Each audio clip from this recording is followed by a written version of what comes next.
Hi, this is Carol Sundell from Healthcare Potholes with Christian Faith. I'm going to talk to you a little bit about forgiveness. And there's a fine line between forgiveness and forgetting, and also anger. When I was in high school, we had a neighbor that had moved in, and he had some kids that were in high school, a couple of them, a boy and a girl. They seemed like an okay family. He worked at, I believe at the time was Ford Motor Company, and his wife worked for the airlines as a stewardess. And the kids were all really nice, and they seemed like an okay family. Well, come December 12th, we were sleeping and had gone to bed. We had a split level. It was pink brick, and we had lived there since I was in second grade. And he started, or someone, we didn't know who at the time, started yelling, "Khomeini, you bastard," and started breaking our windows. My dad tried to call the police, and the phone line was cut. And we were upstairs sleeping. My brother was downstairs. My brother worked sort of like a swing shift night, I think, and we didn't know he was home at the time until later. And um, we, mom, dad, and I ran downstairs to the basement. We were trying to figure out what to do, and then we heard the windows towards the basement, the bottom level, getting broke. And I guess my brother had run up the stairs, and we ran down. Somehow we missed him. But I grabbed the fire poker, and I didn't realize my mom didn't have any slippers on, or my dad, and we ran through the snow. It was knee deep next door. I took the fire poker to have a weapon with me in case I ran into the perpetrator outside. And we got to the next door neighbor's house and knocked on their back door, and they didn't come down. So we went to the next house down where there were some pine trees around their patio, so we would have some protection from them.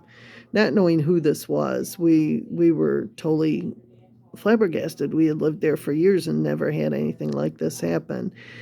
And so the homeowner of that house came down, and he, identified who I was, and he let us in.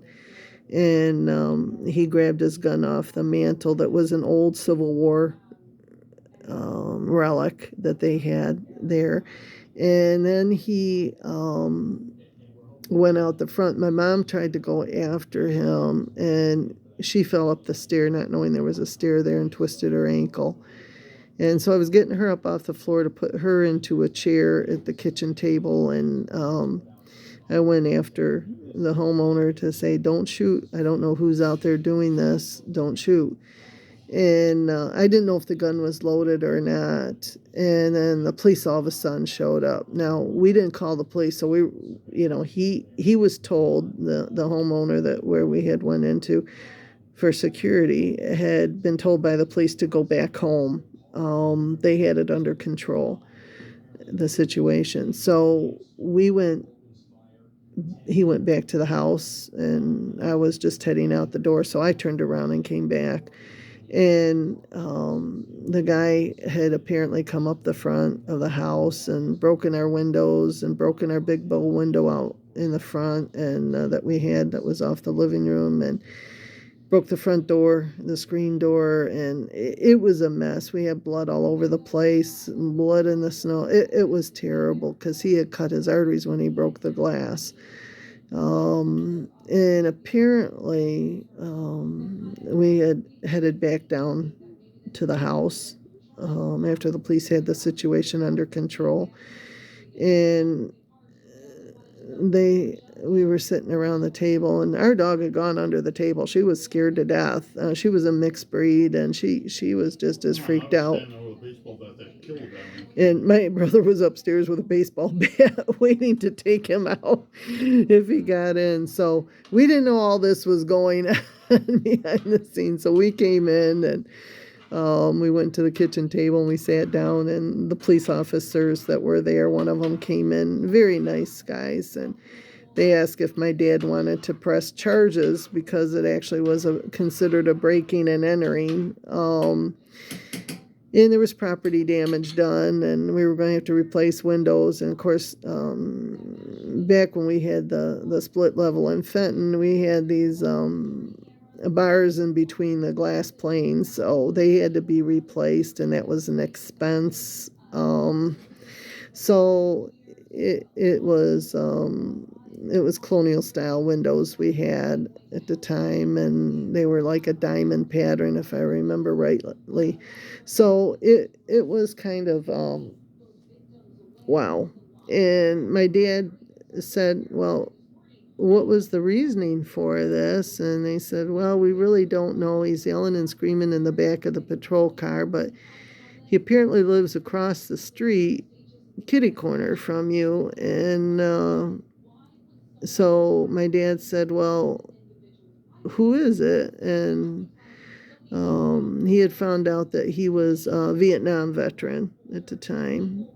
And my dad, being a World War II veteran, decided that he said, he says, I can't press charges. Number one, he's my neighbor. Number two, he's another veteran, and I don't believe in pressing charges against another veteran or a neighbor. So I thought, wow, this is really good. He's really setting an example for his children, not to just randomly press charges, but to put some thought into it.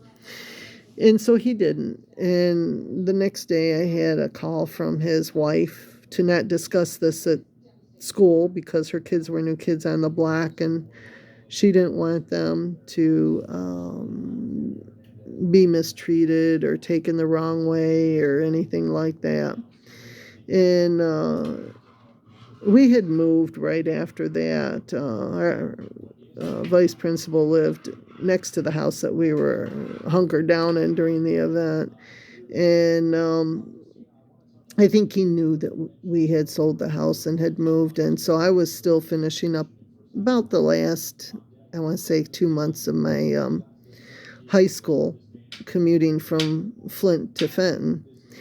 And we just, I don't know, my dad just felt it best to move. So we got a condo, and we only stayed there a few years, and then we moved down to Canton. So with that being said, yeah, Dad had a transfer in there too, down to the GM building. He was on the floor above. What's his name down there? The one that Mike Moore did the film on, Roger Smith. So he was right above Roger Smith's office as manager of overseas export activities. So anyhow, getting back to the situation, I had thought all along that I had forgiven him.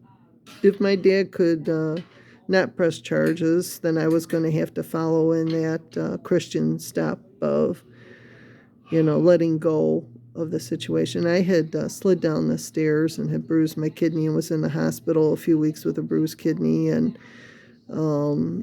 so I couldn't say anything to anybody about, where I was, what had happened, or anything like that, because I was confessed to be silent. And I didn't know that that also played into my health issues, and this event played into my health issues. Well, many years later, I had, moved out to Arizona, graduated from college, and moved back home to take care of my parents, and one of their kids had contacted me.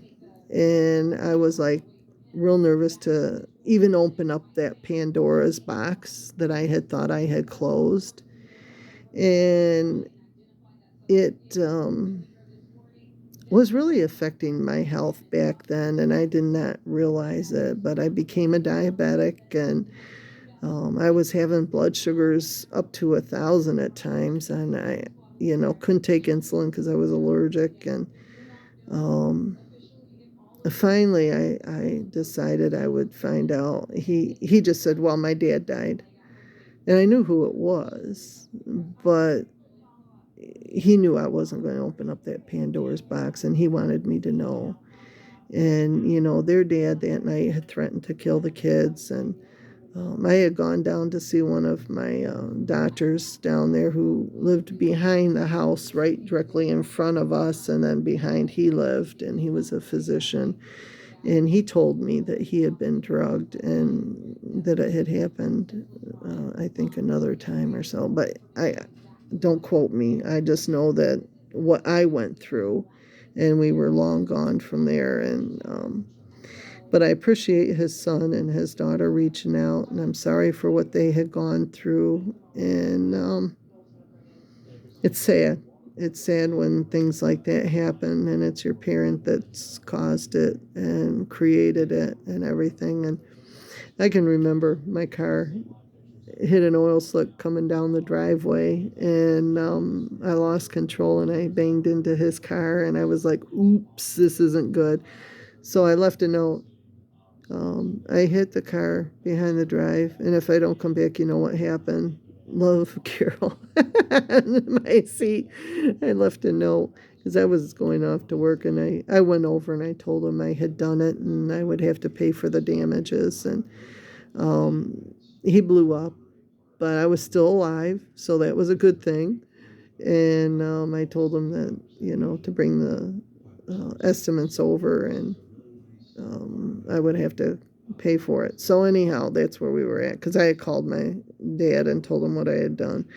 And so like I said, I thought I had totally, forgiven and had moved on with my life. And then I ended up with diabetes, and my blood sugar's raging and everything. And after his son had contacted me and told me, my blood sugars dropped about 300-400 points, because I subconsciously did not realize that even though I had forgiven, I still had fear that he was going to come after us and kill us.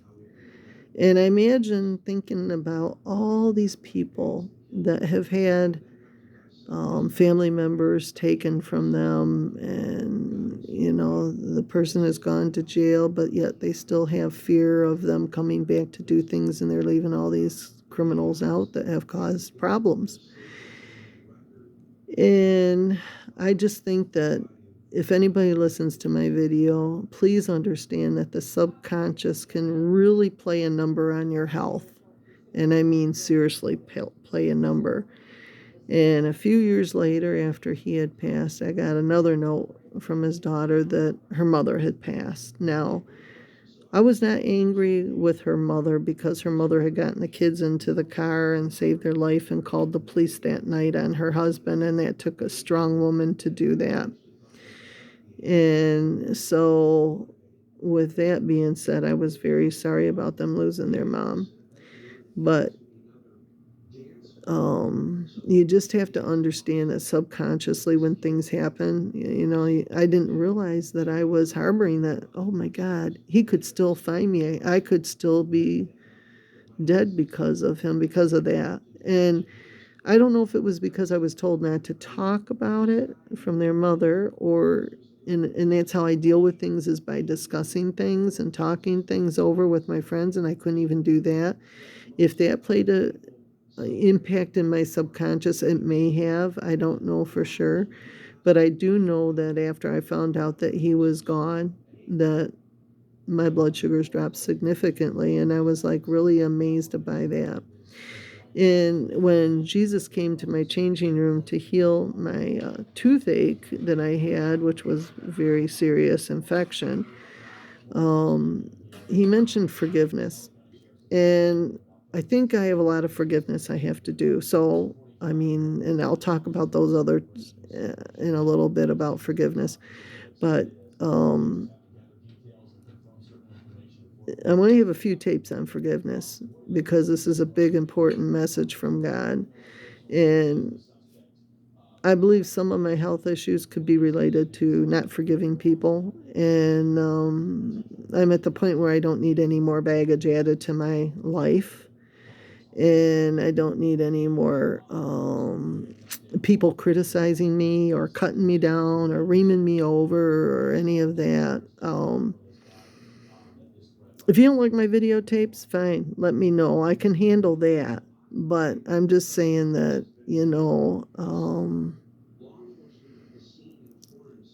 right now I'm on overload and I'm trying to be nice about things, but I'm at my wit's end with some people. And so I'm just saying that when Jesus came in September and he said forgiveness, I really need to learn to just let it go and um, know that it's playing on my health big time. And I need to get my health back. And seeing someone to discuss it is not always the answer. The answer is prayer and praying to God and praying for your enemies and those that have persecuted you and done you wrong or did things to you. And that's where I have to start being, is in that walk with Christ. And yes, I did pray to a few people for them here recently. And I need to pray more for them because apparently they haven't changed their ways. And we'll go into further detail about that. So I just wanted to mention that while it was weighing on me to talk about it. So I didn't want to give names out. I'm not going to give names out. I'm going to try to keep things as quiet as I can in life, but yet share my experiences. And just know that if you've lost somebody to someone and you're not doing good health wise, start looking at your subconscious and start letting go. I had saw a lady many years ago that had lost her child, and I thought, how could she forgive someone who took her child? That's just it just baffled me beyond baffling. And it was about the time that this had happened with our person breaking our windows and cutting our phone line and everything. So it made me realize that there are people out there that can just let go and forgive. And I want to be one of those, and I'm working towards that. So with that, have a good day. We'll talk later.